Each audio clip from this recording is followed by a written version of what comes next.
Hola chicos, hola, muy buenas tardes, bienvenidos todos nuevamente a esta jornada del preuniversitario, siendo hoy 3 de marzo del año 2021. Estamos aquí reunidos para trabajar el simulacro en cuestión. Cuéntenme cómo les fue con el simulacro el día sábado y el día viernes.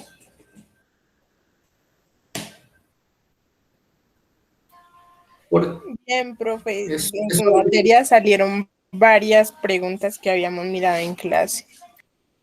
Exactamente, eso era lo que quería que me dijeran. Muchas de ellas salieron repetidas, entonces usted ya tenía la potestad de resolverlo, ¿listo? Entonces, vamos a resolverlo hoy, pero la idea es que optimicemos el tiempo, entonces ustedes me van a decir, esa ya la vimos, la respuesta es la tal. ¿Listo? Yo les pregunto y ustedes me van diciendo la respuesta, ¿listo? Entonces, y las que no hayamos visto, sobre las que tengamos dudas, ustedes digan, esa yo la verdad me acuerdo que la sé, pero no me acuerdo de por qué. Repasamos el por qué, ¿listo chicos? Voy a proceder entonces a compartir mi pantalla con ustedes. Ahora sí, listo. Vamos como tal al simulacro. Entonces, la primera pregunta, dos plantas, un bejuco y un arbusto. Tradicionalmente se preparan las plantas juntas, pues se cree que la mezcla potencia el estado de alucinación y letargia. Para probar si este estado de inconsciencia aumenta al usar ambas plantas, unos científicos le suministraron a 12 ratones diferentes concentraciones de la planta y midieron su nivel de inconsciencia. ¿Listo? Entonces el experimento consiste, cada experimento consiste en coger 12 ratones, inyectarlos con una planta o las dos. ¿Qué pasa? Experimento 1. Le inyectamos las dos plantas, inconsciente, funciona. Experimento 2 y 3, inyecto una planta y la otra no está presente en el sistema. Bejuco y arbusto.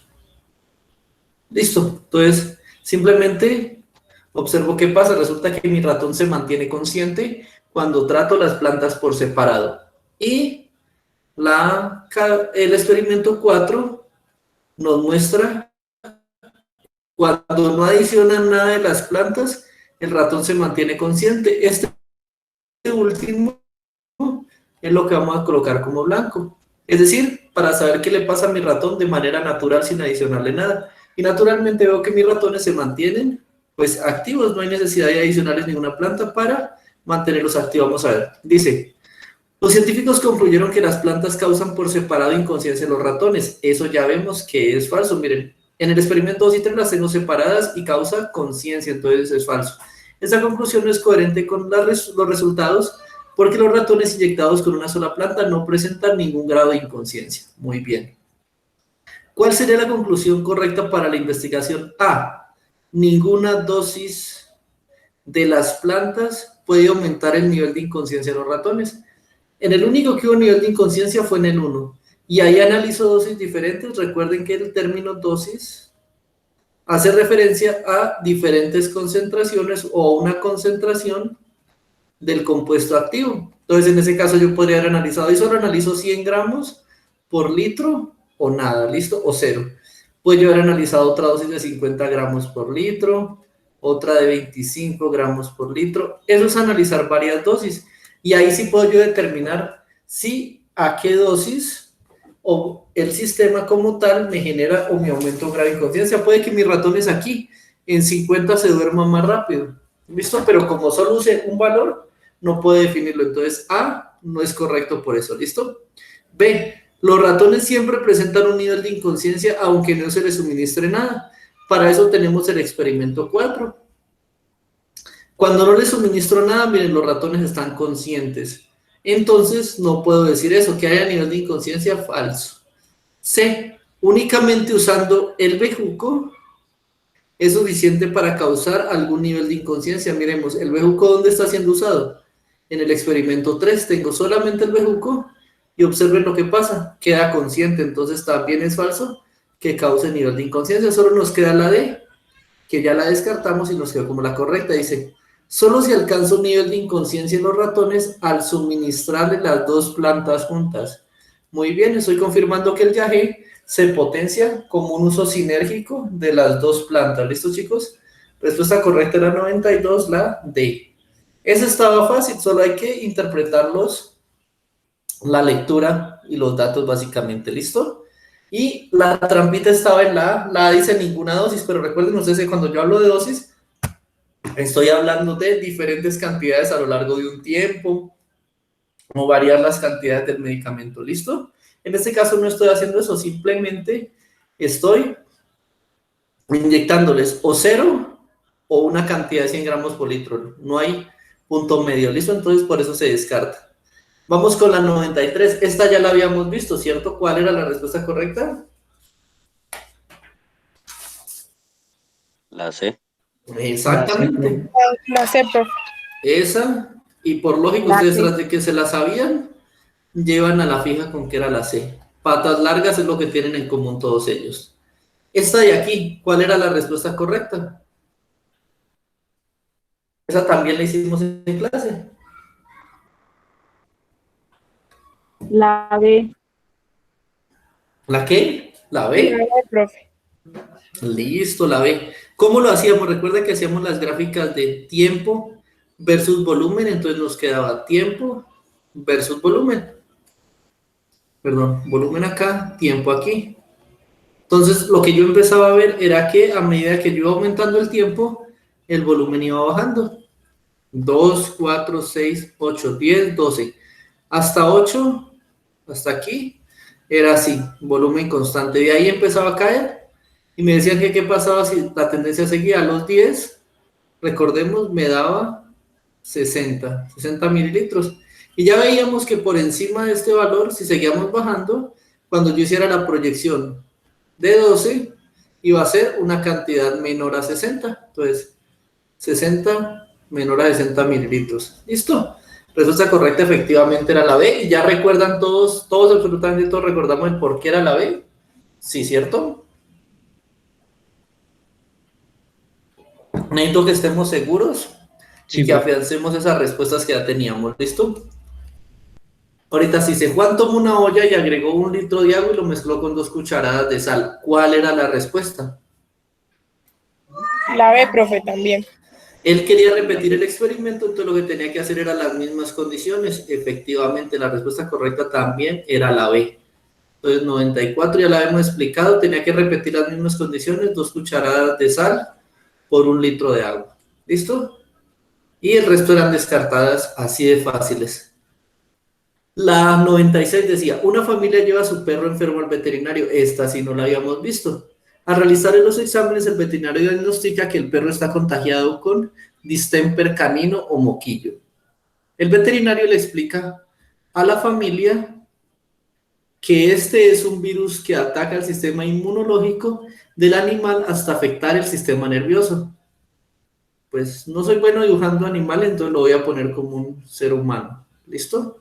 Entonces, nuestra primera barrera de protección como tal es nuestro sistema nervioso, los glóbulos blancos, glóbulos rojos que nos defienden y atacan las infecciones. Entonces el virus ingresa y con el primero que se encuentra es con el sistema inmunológico. Entonces el sistema inmunológico lo repele y se defiende, pero el virus es capaz de atravesarlo, dañando el sistema inmunológico. ¿Listo? Después de eso llega al sistema nervioso. El sistema nervioso está controlado por nuestro cerebro, el cual contiene principalmente neuronas y el tejido cognitivo que se encarga de controlar todo eso. Y se riega por la médula de todo el sistema nervioso, que son filamentos conocidos como nervios, que se encargan de mandar impulsos eléctricos al sistema. ¿Listo? Entonces, luego dice, ya después de haber caído el sistema inmunitario, viene el virus y ataca el sistema nervioso. ¿Listo? En el sistema nervioso empiezan a haber unos daños, dice aquí. El veterinario le explica a la familia que este virus ataca el sistema inmunológico del animal hasta afectar el sistema nervioso, lo cual debilita la sinapsis de las neuronas. Entonces ya empieza y el virus ya empieza a atacar el cerebro del animal. ¿Qué pasa en el cerebro? En el cerebro tenemos neuronas. Ustedes ya han visto en internet los dibujitos de las neuronas, perdonarán lo feo que me queda pero simplemente es así. Una célula que tiene aquí unas nefronas se llaman y unos axiones, y ya aquí entre nefrona y nefrona hacen un contacto, hacen un intercambio eléctrico y eso lo logran a través de unas concentraciones de sodio y potasio que hay en el sistema. ¿Listo? Esos iones permiten la conductividad de neurona a neurona y mandan impulsos eléctricos. Veámoslo, yo encontré un GIF de lo más de bonito que los voy a compartir. La sinapsis neuronal son solo impulsos eléctricos enviados de una neurona a otro. ¿Listo? Y eso es lo que se afecta. Por alguna razón, miren, son estos impulsos eléctricos que están viendo aquí. Esa descarga eléctrica entre una neurona y otra es lo que yo conoceré como sinapsis. ¿Listo? Y eso es lo que se ve interrumpido. Una neurona trata de mandarle un mensaje químico a la otra, pero se ve interrumpido y no pueden. Cuando eso pasa, pues empiezan los procesos degradativos. ¿Listo? Entonces, eso evita que se puedan mandar mensajes eléctricos. ¿Y el sistema nervioso qué hace? Ya necesita mandar esos electrones a que recorran el cuerpo y ya no pueden. Los electrones ya no van a poder bajar y no van a poder enviar esos mensajes que manda el sistema nervioso. Entonces, de acuerdo con la información, ¿cuál de las siguientes opciones es la principal consecuencia del disturber canino? Disminución de las defecaciones. Las defecaciones están controladas por el sistema digestivo, ¿cierto? ¿Listo? El sistema digestivo es quien controla qué tanto ingresamos de alimento, cómo absorbemos los nutrientes y la cantidad de desechos que producimos o defecación. Entonces, el sistema nervioso no tiene por el momento nada que ver con el problema del moquillo que estamos sufriendo. B, ulceraciones en la piel. Esto es un daño a nivel cutáneo. En la piel, aún el virus tampoco nos dice que afecta a la piel o que la lastime para producir esto.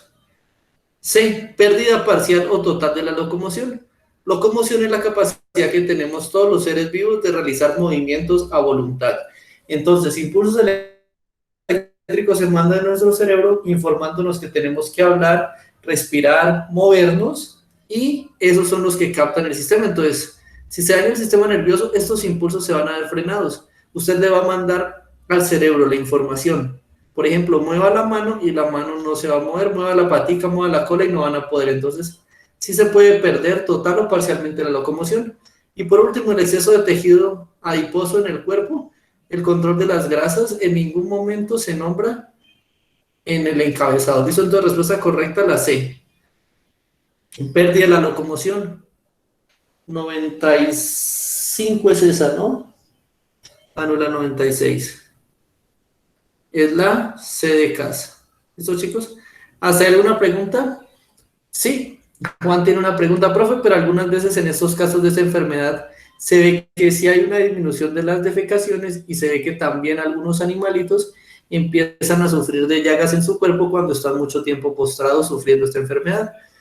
Sí, pero miren que tanto la disminución de las defecaciones se da porque ellos dejan de comer porque su organismo no les permite moverse, entonces quedan sin movimiento, sin locomoción, entonces no pueden masticar y por tanto sus nutrientes bajan, y al bajar sus nutrientes pues es lógico que sus defecaciones también bajen. Las úlceras, por estar mucho tiempo acostados en una misma posición, y además eso que su sistema inmunológico ha caído, cualquier infección que les dé a nivel de piel, cualquier corte que tengan se puede infectar y automáticamente una úlcera. Listo, pero esas son consecuencias casi secundarias de haber perdido la movilidad. Primero se dejan de mover, pierden locomoción, y después que ya vienen las otras complicaciones. ¿Listo, chicos? Entonces, por eso no nos dejemos guiar, sino la principal consecuencia, pérdida de la locomoción. ¿Listo? Seguimos con la 97. La 97 ya vimos ese reactor cómo funcionaba, ¿cierto? Que ya tenemos en nuestra mente esquematizado cómo funciona el reactor. Sí, señor. Listo. Entonces, no hay necesidad de tenernos a explicarlo. ¿Cuál de esos es la respuesta correcta? ¿Cuál ejemplifica el flujo de calor desde el reactor nuclear hasta el afluente pasando por el sistema? La C. Exactamente.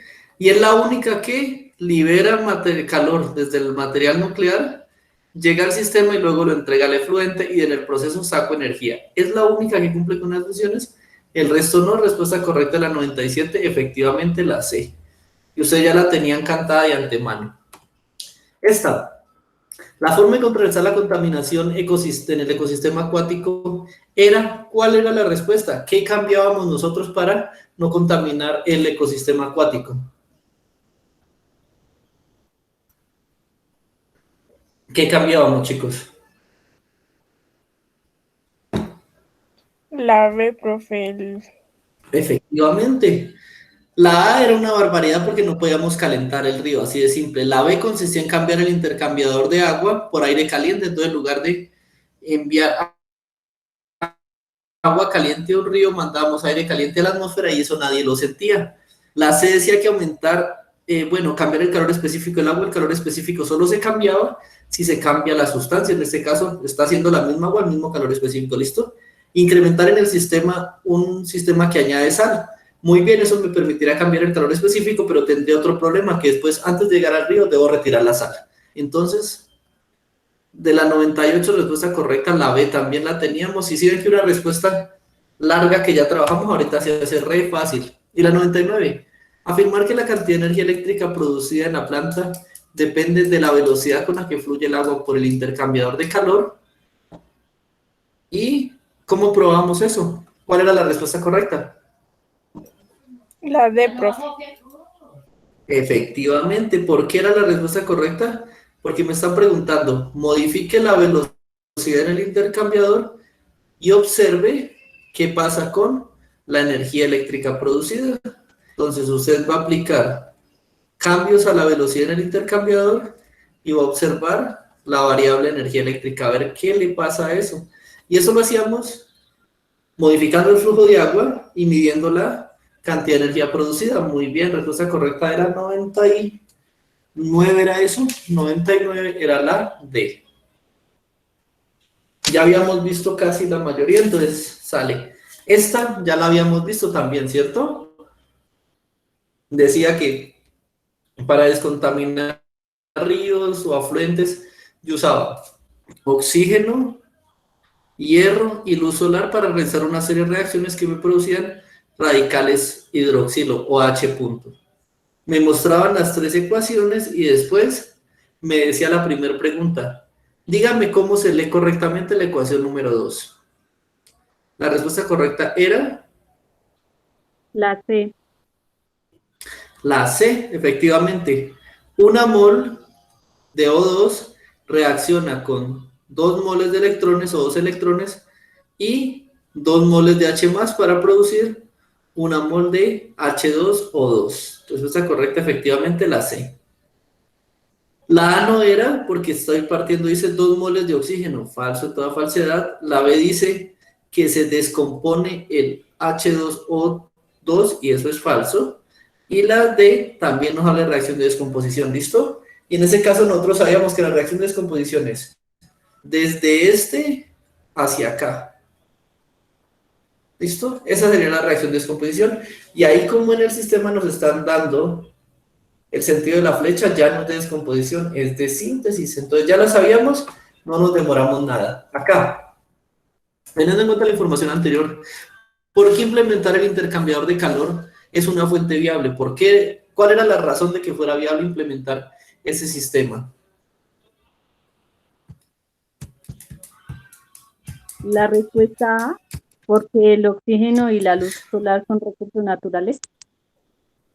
Abundantes, ajá, que tomo el oxígeno del aire, la luz del sol, y lo único que necesito es adicionarle hierro al sistema para que la reacción empiece a funcionar. Efectivamente era la respuesta correcta, la 101, la respuesta correcta era la A. Muy bien, con ustedes ya estaban entrenados, estaban recalibraditos para resolver eso, entonces íbamos volando. La B, ¿por qué no era? Porque la B despreciaba la luz, entonces no puede funcionar sin luz. La C, ¿por qué no era? Porque los compuestos que mejoraban su aroma y sabor no se sintetizaban ahí, o sea, no hay forma de al descomponer de una molécula obtener compuestos más grandes que mejoren aroma y sabor. Falso. Y la D no era porque decía que se formaba formaría una capa protectora de hierro. Esto es falso, el hierro queda soluble en agua, ¿listo? Entonces les recuerdo ahí rápidamente esos puntos. La 102 dice, en las reacciones 2 y 3, el H2O2 es un compuesto. ¿Por qué es un compuesto?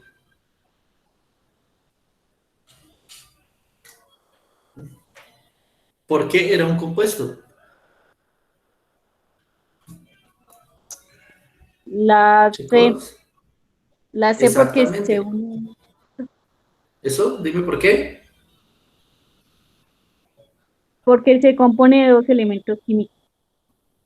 ¿Cuáles elementos químicos? El hidrógeno y el oxígeno. Y que estaban unidos por un enlace químico, un enlace covalente que los mantenía unidos ahí. ¿Listo? Esas eran las respuestas correctas para la 102. Era la C también.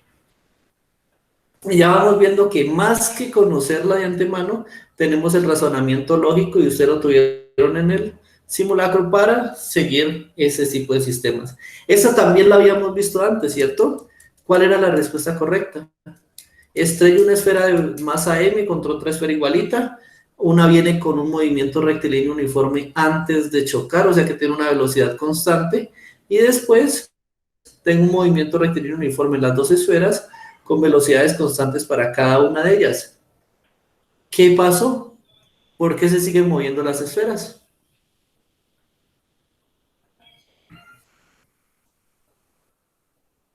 ¿Sí la habíamos desarrollado? Profe, pues esa era la B, pero la verdad no es que no entienda mucho. Listo, no hay problema, pero ya sabemos que la B, ya sabemos para dónde apuntar. Entonces, lo primero es que es un movimiento rectilíneo uniforme. Sigue una línea recta, se mueve desde A a B, pero en línea recta en cualquier punto del espacio, ¿listo? La característica principal es que lo hacemos a velocidad constante, entonces velocidad, distancia sobre tiempo. Me muevo la misma distancia por unidad de tiempo, entonces esto es una constante. Mira que por eso aquí dice B1 siempre es la misma y acá es B' y acá es B', entonces se mantienen como si fueran velocidades constantes. ¿Listo? ¿Qué pasa cuando yo tengo una velocidad constante? Yo puedo decir que la velocidad aquí en el punto 1 y la velocidad en el punto 2 son iguales, ¿cierto? Son la misma. Entonces B1 es igual a P2. Si yo hago eso, hay otra variable que yo puedo sacar. Aceleración es igual a la variación de la velocidad con respecto al tiempo. Entonces, variación que es el más grande, B2 menos el más pequeño, dividido el tiempo. Estas dos como son iguales, un número que se le resta el mismo, obviamente me va a dar 0, entonces aceleración igual a 0 sobre tiempo, cualquier número dividido 0 me va a dar 0, entonces la aceleración en el sistema es igual a 0. Es decir, que el movimiento rectilíneo uniforme no es acelerado. O sobre él no hay variaciones de la velocidad, por tanto no tengo aceleraciones en el sistema. ¿Listo? El saber esto nos permite a nosotros descartar, miren, porque el movimiento rectilíneo acelerado antes del choque, porque el movimiento era rectilíneo acelerado antes del choque, traigo una velocidad constante, por tanto no puedo ser acelerado antes del choque. C, porque solo hay fuerzas de atracción. Recuerden que las fuerzas de atracción se dan entre partículas cargadas de diferente signo. Ahí las partículas están cargadas, no, solo dice una masa pega contra otra y sigue el movimiento, no están cargadas, entonces no puede decir eso. Y la D dice, porque el movimiento era curvilíneo, acelerado antes del choque de aquí para acá. Ustedes ven que la trayectoria del objeto sea curva, ¿no? Yo veo una línea recta. Entonces no era curvilíneo y además de eso no era acelerado, era rectilíneo uniforme. ¿Listo? ¿Y qué nos está queriendo decir la última? La respuesta correcta, ¿qué nos está queriendo decir la B? Que después del choque, miren, aquí su esfera va y ella tiene un solo vector, es decir, un solo vector que representa la fuerza que le está moviendo con una velocidad. ¿Listo? ¿Qué quiere decir que no haya fuerzas externas? Una fuerza externa, por ejemplo, es la fricción contra la mesa. Si la mesa es lisa, va rápido, pero igual va tocando contra la mesa. Si la mesa es muy rugosa o de pasto, lo va a detener más rápido, entonces la fricción contra la mesa sería una fuerza externa. Esa fuerza externa iría en el sentido contrario y frenaría el movimiento deteniéndolo, ¿listo? Una corriente corriente de viento. Eso es una fuerza externa. Y si el movimiento se sigue dando así, en línea recta, y no se detiene y mantiene la velocidad, es porque sobre el sistema no hubo ninguna fuerza que lo limitara, ninguna fuerza que actuara en el sentido contrario del movimiento para obligar a mantenerlo quieto. ¿Sí lo entendieron hasta ahí?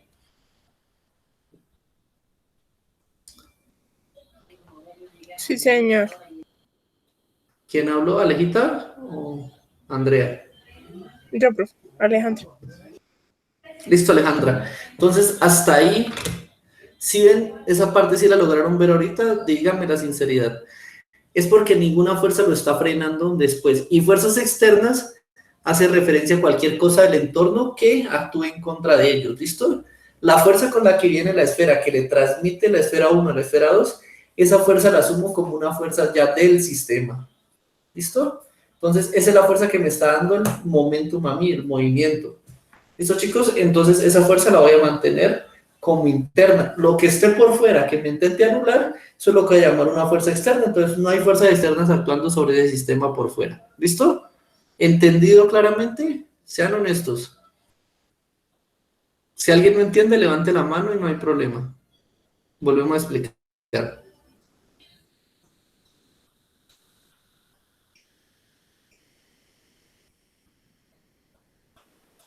Chicos. Bueno. Permítanme. Vamos a continuar. Entonces, esta también la habíamos desarrollado. Lo primero que nosotros veíamos aquí es que si usted no cambia la partícula, si no cambia la partícula o no hay reacción, ¿listo? No cambia la masa. No hay variación de la masa. Y por esa razón era que nosotros descartábamos la C y la D. Listo, ya les dejé la A y la B. ¿Cuál era la respuesta correcta? Carlos, Edwin, ¿cuál era la respuesta que trabajamos ahí? La B. Exactamente, B. ¿Por qué razón?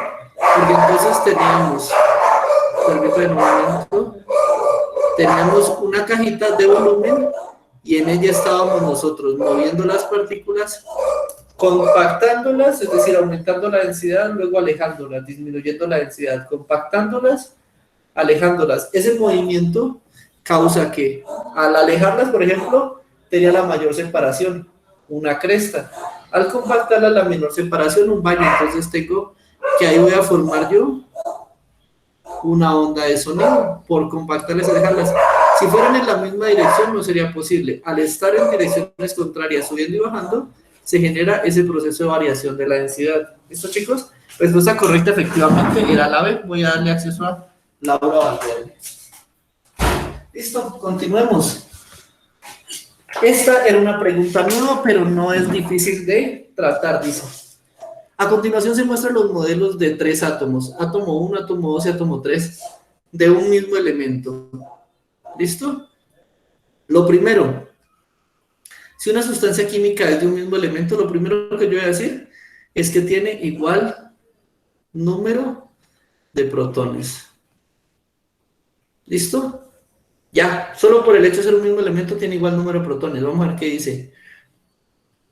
¿Dónde se muestra el número de electrones, protones y neutrones? Veamos, entonces confirmémoslo. Pongámoslo por aquí. Protones. ¿Aquí cuántos hay? Hay uno, porque son las esferitas grises. Aquí también hay uno, y aquí también hay uno. Tiene el mismo número de protones. ¿Listo? Neutrones. En el primero, ¿cuántos hay? 0. En el segundo, ¿cuántos hay? Hay 1, porque son las esferitas negras, y en el tercero hay 2. Y ahorita, acá arriba contemos electrones. ¿Por qué? Porque están acá arriba. Miren, aquí hay 1, aquí hay 1, y aquí hay 1. Entonces vamos a ver qué nos pregunta. Teniendo en cuenta la información anterior, ¿cuál de las siguientes afirmaciones es válida acerca de la estructura de los anteriores átomos? A. El átomo 1 tiene más electrones que el átomo 3. Átomo 1 tiene un electrón, átomo 3 tiene 1. Átomo 2 tiene 1. Todos tienen el mismo número de electrones, todos tienen un electrón. Entonces, la A es falsa. B, los 3 átomos tienen el mismo número de neutrones, falso. Miren, el primero tiene 0, el segundo 1, el tercero 2. Esos no son el mismo número. C, el átomo 2 tiene más electrones, falso. Todos tienen un electrón, entonces debo descartarlo. Y me queda la D por descarte, la última, y dice, los 3 átomos tienen el mismo número de protones. Eso sí, cada uno de los átomos tiene un protón en el sistema, ¿listo? Y además de eso, por eso son el mismo elemento. Respuesta correcta de la 105, la D. ¿Listo, chicos? Hasta ahí, ¿cómo van? Si ven que hasta las preguntas nuevas, ustedes ya tenían el tiempo suficiente para analizarlo y para darle más rápido el resultado. ¿Por qué? Porque esas preguntas que ustedes ya conocían, solo es cuestión de confirmar que lo que ustedes están buscando esté en alguna de las opciones A, B, C o D. ¿Listo, chicos? ¿Hasta ahí cómo van? ¿Alguna pregunta? ¿No? Bien. Seguimos con esta. Esta también ya la habíamos hecho. Un estudiante quiere saber la temperatura de ebullición en su ciudad. ¿Qué debía hacer? Creo que era la D, ¿no? 5 veces en la ¿Por misma qué era ciudad, la D? instrumentos.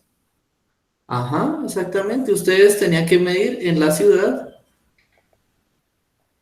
Querían medir la temperatura de ebullición, entonces medían aquí con un termómetro y un higrómetro. Ahora, ¿usted qué debía hacer? Medir varias veces en la ciudad, entre más puntos mejor, y hacerlo con los mismos instrumentos para evitar que haya un error en la medida. ¿Qué tal usted cambia instrumento y le cambia el resultado? Entonces usted garantiza que al ser con los mismos instrumentos son los mismos datos. Entonces, la única que nos decía eso era la de 5 veces en la misma ciudad con los mismos instrumentos. Entonces, respuesta 106 D. ¿Listo, chicos? Esa era la respuesta correcta. Ahorita pasamos a esta. Esta estaba re larga. También la habíamos desarrollado acá. Solo viendo la gráfica me acuerdo de ella. Tengo un globo y le voy a meter una cantidad pequeña de moles. 1, 2, 3, 4.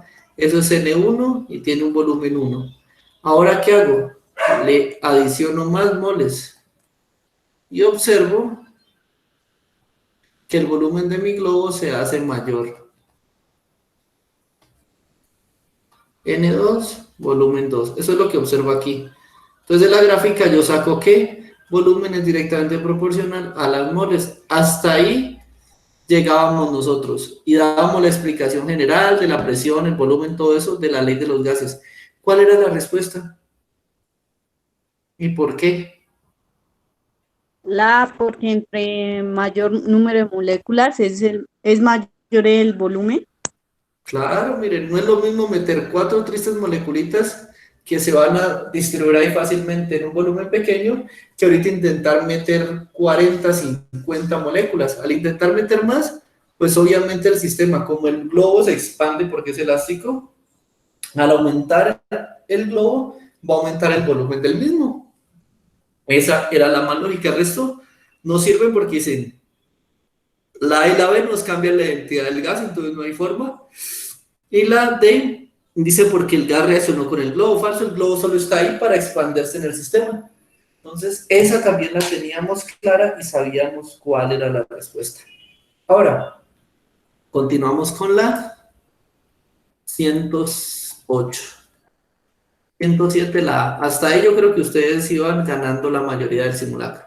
Y muy buenos resultados, es que los felicito. Esa no la habíamos hecho y la vamos a interpretar. Un estudiante lee que el torque se da cuando se aplica una fuerza. En algún punto yo cojo una fuerza y la aplico sobre algo. ¿Listo? Aplico una fuerza o la aplico sobre una varilla, aplico la fuerza sobre un sistema y resulta que esa fuerza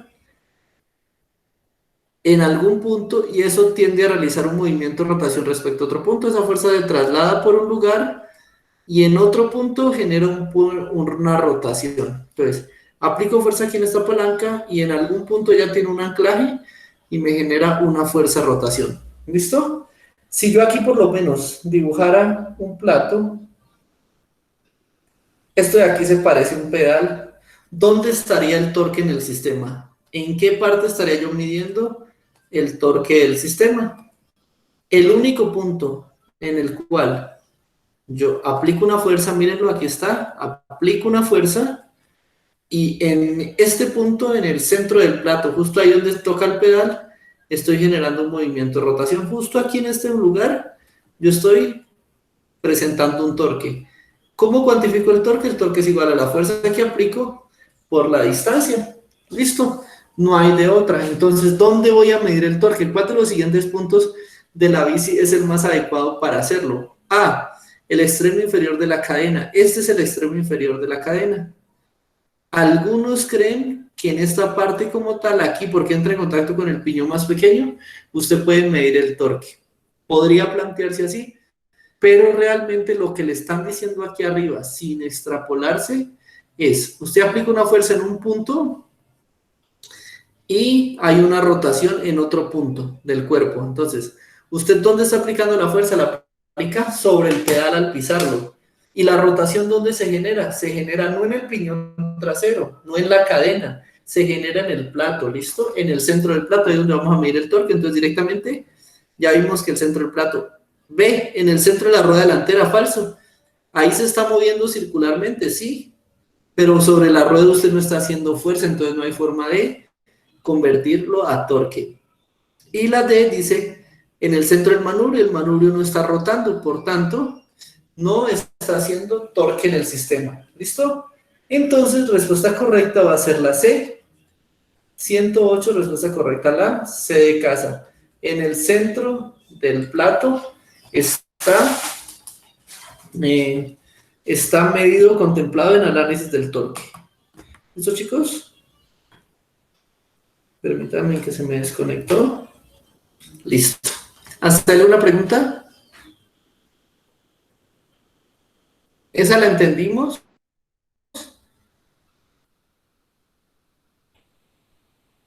¿Gabriel? Señor. Sí, señor. ¿Sandra? Sí, Listo. señor, de hecho ¿Sandra? me quedó bien. De hecho me quedó bien. Profe, Listo, eso me alegra. profe, Dime, Aleja. ¿puede explicar de pronto la A? ¿Por qué no es la A? Es que no entendí muy bien. La A no es porque mira que en este caso, voy a borrar todo lo que está aquí, listo. Entonces, nos preguntan o nos dicen literalmente el torque que es aplicar una fuerza sobre algo. Mira, estoy aplicando la fuerza aquí, ¿listo? Y esa fuerza se transmite por el cuerpo hasta llegar a un punto y en ese punto se da un movimiento de rotación. En ese punto, la fuerza que yo estoy aplicando induce un movimiento de rotación, ¿cierto? Ese movimiento de rotación o esa fuerza de rotación que yo aplico, la voy a llamar torque. ¿Listo? Entonces, yo tengo que buscar el lugar donde yo aplique una fuerza y esa fuerza se me convierte en algo rotando. Si ves bien aquí el pedal, yo piso el pedal, aplico una fuerza ahí, ¿y qué rotación se ve? Que en el centro del plato, pues, el plato empieza a girar. Ahora, ubica el extremo inferior de la cadena. Esto de acá sería el extremo inferior de la cadena, o la parte de abajo, como tú lo quieras ver. En esos puntos estoy aplicando fuerza. ¿Qué fuerza estás viendo que yo aplique ahí? No, profe, ninguna, ya entendí. Si no estás aplicando fuerza, no hay un punto en el cuerpo que esté rotando por acción de la fuerza. Entonces no hay ningún punto en el cuerpo donde estés midiendo torque. Por esa razón tampoco en la rueda delantera, porque en la rueda delantera tú tienes que está girando, sí. Perfecto, la rueda está girando, pero ¿sobre ella estás aplicando fuerza? No. Ella está girando por el impulso que lleva el movimiento, que ya viene del torque que tú estás metiéndole en el pedal, que es diferente. ¿Listo? Por eso la respuesta correcta es la C y no es la A. ¿Listo, Alejandro? ¿Sí, ¿ya entendiste? Bien. Sí, señor. Listo, ahora sí vamos para esta. Dice, un estudiante tiene una mezcla homogénea. Aquí vienen, vamos a encontrar varias palabritas claves.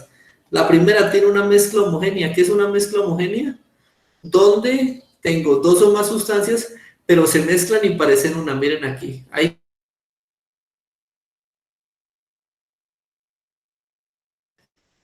En la tabla 1 se muestran las diferentes propiedades que tiene la mezcla y los componentes. Entonces, densidad.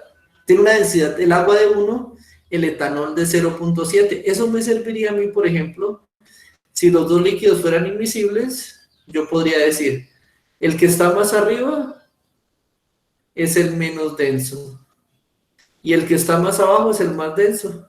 ¿Se acuerdan ese ejercicio que hacíamos donde teníamos dos cuerpos que los poníamos a flotar en una pileta y la esfera se hundía más que el cuadrado? ¿Sí lo trabajamos? ¿Sí? Sí, señor. Que en ese decíamos nosotros que el más denso era el que más se hundía y lo único que yo podía determinar era la densidad. Aquí funciona igual, el más denso va a ir al fondo y el más liviano va a ir arriba. Pero en ese caso, como es una fase homogénea, yo no puedo saber quién va arriba y quién va abajo porque todos se mezclaron y todos quedaron ahí unidos. Entonces, la densidad por ahora no me sirve. Veamos qué técnicas de separación me dan. Dicen, en la tabla 2 se muestran diferentes tipos de separación. A, decantación. La decantación separa mezclas heterogéneas. Ah, lo que yo tengo es una mezcla homogénea, entonces no me sirve. Evaporación, separa mezclas homogéneas. Bien, me sirve. Entre un sólido y un líquido, yo tengo dos líquidos. Recuerden ustedes que el agua es líquida y el sólido también es un líquido a temperatura ambiente. ¿Listo? Entonces, no funciona la evaporación en este caso. La filtración separa mezclas heterogéneas, ¿no? Falso, yo necesito una mezcla homogénea. Y la D dice destilación, separa mezclas homogéneas entre líquidos solubles entre sí con diferentes puntos de ebullición. Ah, miren, tengo uno que está a 100 y otro que está a 78. ¿Qué quiere decir esto? Que yo cojo mi sistemita que tiene H2O y etanol, lo caliento y cuando llegue a los 78 grados centígrados, el etanol se va a ir. Y yo voy a obtener mi sistema, pero únicamente con agua. ¿Listo? Voy a separarlos, ya los separé. Entonces, respuesta correcta, decantación. Destilación, perdón. Respuesta correcta, el proceso de destilación es el que vamos a emplear ahí. ¿Listo? Entonces, A, decantación, falso. B, evaporación, falso. Filtración, falso. Y D, decantación, respuesta correcta, la decantación, 109, la D. ¿Listo, chicos? ¿Hasta ahí cómo van?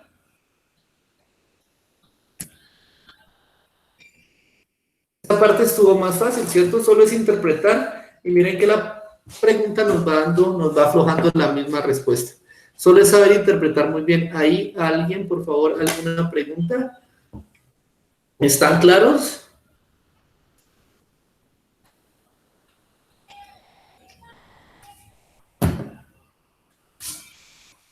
Bueno, chicos. Entonces, ya teníamos la respuesta. Veamos esta. Esta también es nueva y ya la han preguntado 3 veces en el link. Entonces dice, la siguiente figura muestra un imán atado en su centro a un eje de giro. Entonces es el imán 1. El imán 1, ustedes han visto esta figura antes, una vara atada a un centro. Eso en los parques de niños o en los parques de diversiones infantiles se llama un sub y baja. Si usted, el que está aquí hacia la derecha, lo presiona hacia abajo, el que está a la izquierda sube. Y si este baja, este de acá sube, ¿cierto? Eso es un famoso sub y baja. Solo que acá lo hemos hecho con un imán. ¿Listo? ¿Qué vamos a tener en ese imán? Vamos a tener lo siguiente, que lo voy a hacer entrar en contacto con otro imán. Y me piden acá, dice, en el extremo derecho se pone el polo sur de un imán a cierta distancia.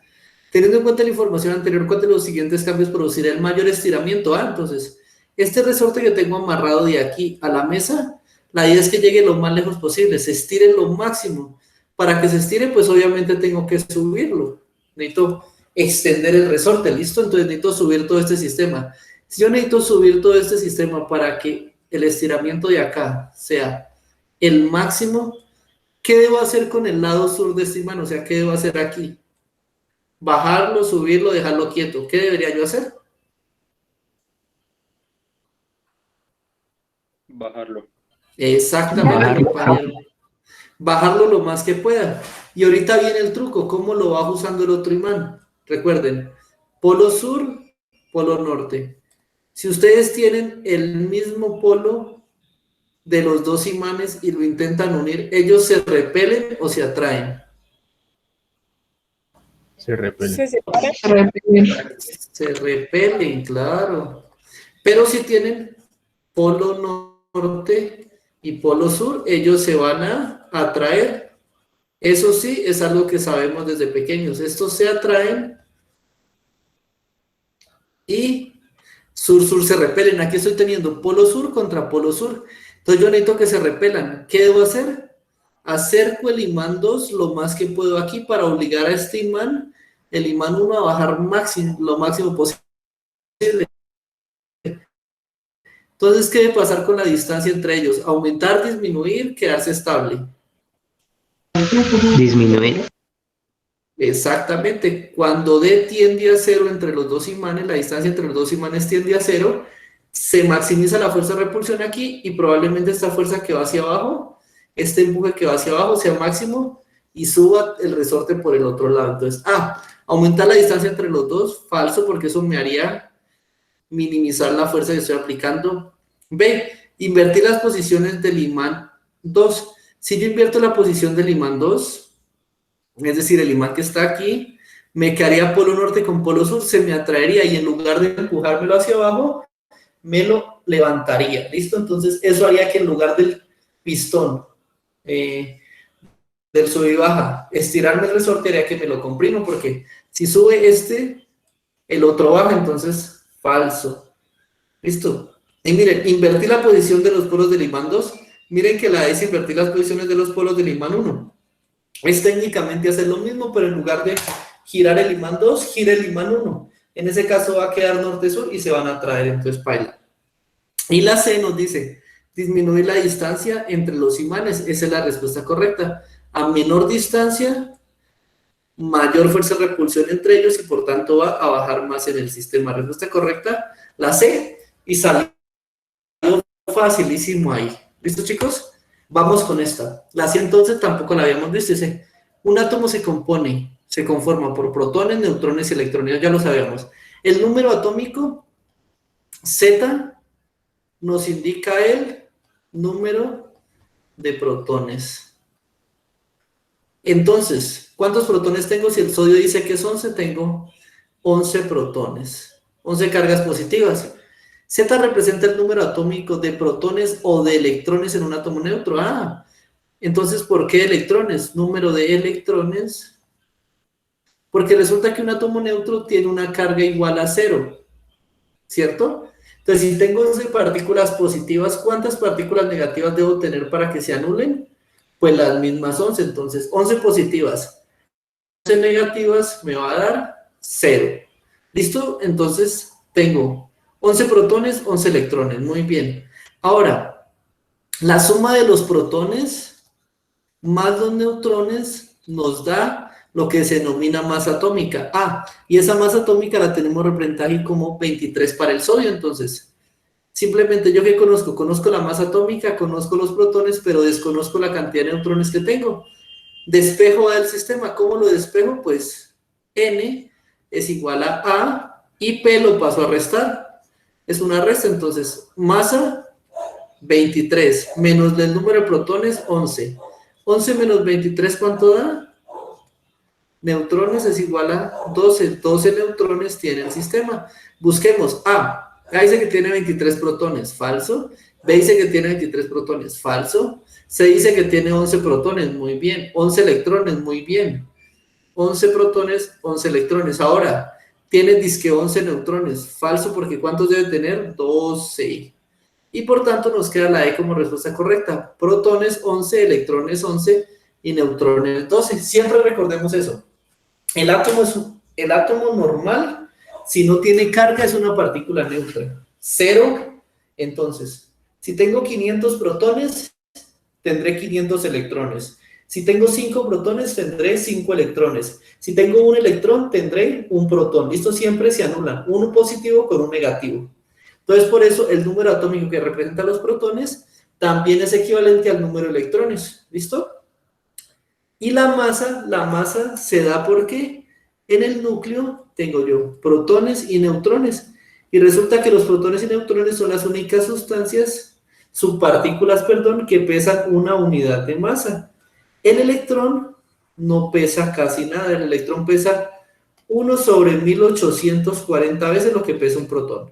Entonces es muy pequeño, por eso la masa se desprecia y se dice que la masa del átomo está compactada en el núcleo, donde es resultado de la suma de cuántos protones tiene más cuántos neutrones tiene. ¿Listo?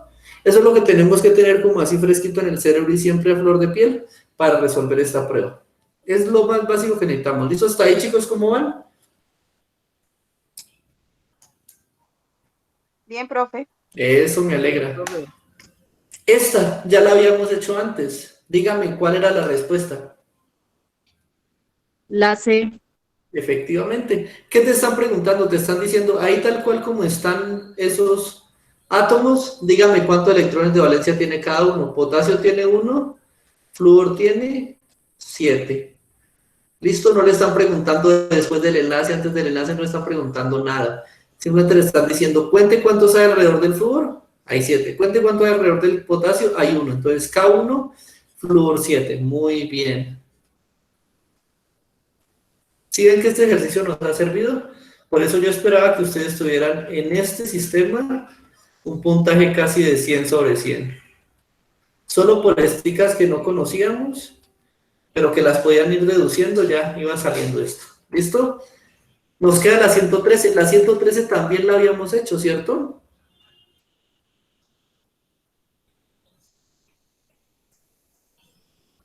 ¿Sí la recuerdan? No, profe, la verdad yo no. Ah, Pero listo. pues la respuesta la sé. ¿Qué? Vamos a analizarla. Entonces dice, la solubilidad en agua representa la máxima cantidad de compuesto que se disuelve en 100 gramos de agua a una temperatura dada. A continuación se muestra cómo cambia la solubilidad del KNO3 con la temperatura. La curva de la gráfica representa la cantidad de KNO3 máxima que se disuelve a una determinada temperatura para formar una disolución saturada. Cuando se adicionan cantidades de KNO3 por encima del máximo, se forma una disolución insaturada. ¿Qué quiere decir esto? Vamos a leer de una forma gráfica. Voy a coger 20 porque, miren, de acuerdo con la información anterior, si a 20 grados, entonces voy a coger 20 grados. 20. Subo aquí. Entonces, tomo esta curva. A 20 grados, ¿qué quiere decir eso? Coja un recipiente, colóquele 100 gramos de agua, colóquele 100 gramos de agua, caliéntelo hasta una temperatura igual a 20 grados centígrados y en ese punto usted devuelva y mire cuánto puede disolver. Aquí usted puede agregar 40 gramos de KNO3 y lo agita. Cuando lo agita resulta que usted tiene una solución homogénea. El KNO3 ha desaparecido, está en disolución a 20 grados centígrados. 40 gramos están ahí, pero ya no los veo porque es una solución homogénea. Si adiciono más, si adiciono por lo menos, si adicionaron unos 5 gramitos de más, ¿qué va a pasar? Que a 20 grados esos 100 gramos de agua solo pueden disolver 40, entonces los 5 me van a quedar acá precipitados. Eso se llama una solución saturada cuando estoy por encima de la cantidad que puedo disolver. Entonces, por encima de 40, saturado. Por debajo de 40, pues no hay lío. Puedo seguir adicionando. Si le adiciono 20 gramos, por ejemplo, 10 gramos, no, sígale adicionando hasta que llegue a 40. Preocúpese cuando pase 40. Cuando empiece a subir por aquí en la gráfica, ya preocúpese, porque usted tiene que calentar la solución para disolverlo. Antes no, ahorita sí. De acuerdo con lo anterior, si a 20 grados centígrados se tiene una disolución preparada con 20 gramos, ¿20 gramos es menor o superior a 40? 20 gramos es mucho, es la mitad de 40. Entonces, ¿ahí se va a disolver o va a quedar sobrando? Les hago esa pregunta. Se va a Puedo disolver disolver, profe. exactamente, puedo disolver hasta 40, 40 es mi máximo. Y solo le apliqué 20, entonces esos 20 van a caer aquí y se van a disolver. Y en el sistema me van a hacer falta 20 gramos para llegar a la saturación. Entonces, esta solución que tengo aquí, con 20 gramos, ¿es saturada o es insaturada? Es insaturada. Listo. Busquemos las que sean insaturadas. A, insaturada. B, saturada, falsos. C, insaturada, bien. D, saturada, falso. Entonces ya nos quedamos con la B, la A o la C. Vamos a ver la A que dice A. Porque a 10 grados, vamos a ver, se disuelven 80 gramos. Miremos a 10 grados cuánto disuelve. Mentiras. A 10 grados yo disuelvo apenas 20 gramos. Eso es una falacia lo que me están diciendo. Ahí nos queda únicamente la C. La C dice, porque a 20 grados centígrados es posible disolver más de 20 gramos de KNO3 en 100 gramos de agua. ¿Cuánto es más? Pues puede disolver 40 gramos. Entonces, muy bien, esa es la respuesta correcta. 113 sería la C. ¿Listo, chicos? ¿Hasta ahí cómo quedaron? Bien, profe. Bien, y me alegra. Nos faltan ya muy poquitas preguntas, pero a la velocidad que vamos, mañana las acabamos. No hay problema. Hagamos esta. Esta es muy fácil, nos demoramos 30 segundos. ¿Cuál de esos me sirve a mí para medir volúmenes? Vaso de medidas. B, vas a ver. El vaso. 114, de una vez adelantamos la B. Listo. Esto es para tiempo, esto es para masa y esto es para temperatura. Se acabó. Fácil, rápido y sencillo. Y mañana ya desarrollamos la 115, que también ya la habíamos visto en otros capítulos. ¿Hasta ahí? ¿Alguna pregunta, chicos? No, señor, por mi parte. No, profe. Eso me alegra. Lo que le decía rato, Hasta ahí se han visto el producido del preuniversitario, se han visto que ejercitar en tantas preguntas nos ha servido para tener conocimiento y de paso para tener raciocinio sobre lo que nos preguntan. ¿Hasta ahí alguna pregunta, chicos? No, señor. Listo, muchachos. Entonces, no siendo más, nos vemos mañana para continuar con el curso preuniversitario antes de que se me descargue el computador. Y también es muy importante que repasen los cuestionarios, vayan viendo cuáles ya tienen y el por qué. Y si tienen alguna duda sobre las que ya hemos estudiado, usted dice, esta la hice, pero no me acuerdo bien por qué es, trae esa duda mañana, ¿listo? Entonces, ya todos pusieron su nombre en el chat para poder detener la grabación. ¿Alguna pregunta, chicos? Sí, dime mientras yo busco aquí un tomita. Yo tengo una duda, pero es en un formulario que yo creo que tal vez ya lo respondimos, pero que yo no pude asistir. ¿Cuál, Edwin? Me acuerdo que era sobre unos tanques y una bomba. Ya sé cuál, la pregunta 111 de un solucionario que hablaba sobre unos tanques, sí.